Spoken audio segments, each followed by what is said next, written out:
Last year, I went to Norway. Whilst I was there, we stopped off for a day in Stavanger. One of the things we visited were these swords in rock.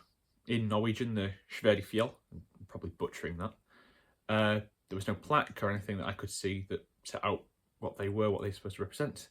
They were just some giant bronze swords fixed into the ground by a lake. Like 3 giant versions of King Arthur's sword. Naturally, these intrigued me, so I had a quick look as to what they are and what they're supposed to represent. And this is that story. It begins in 9th century Norway in Hafrsfjord, a fjord in the Stavanger Peninsula. A major naval battle is taking place, one which will ultimately lead to the unification of Norway into one country. At the time, Norway was ruled by various kings, each ruling over their own lands.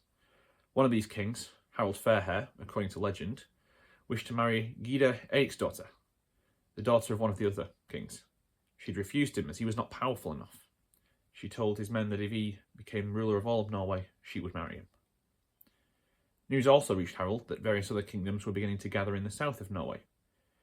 And at Hafrsfjord, the two sides met. Harald and his forces slew several other kings, Eirik, Sulk, Elsota, as well as forcing away the king Hrotve, nicknamed Hrotve the Rich.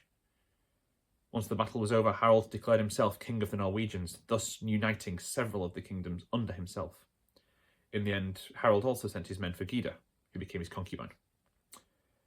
Modern historians doubt the existence of Harald, although there is still some debate on this. So perhaps my reference to King Arthur earlier may have been more apt than I originally thought. The one thing that does exist is these 3 bronze swords. The swords in rock, although they weren't created until 1983, a full millennium and a half after the battle supposedly took place. These were created by Fritz Rode. Each of the swords stands 10 metres tall and representing peace, unity and freedom. Apparently one sword is larger than the other 2, representing also the victory of Harald over his opponents, the 2 smaller swords, and stand in the rock so as they could never be removed.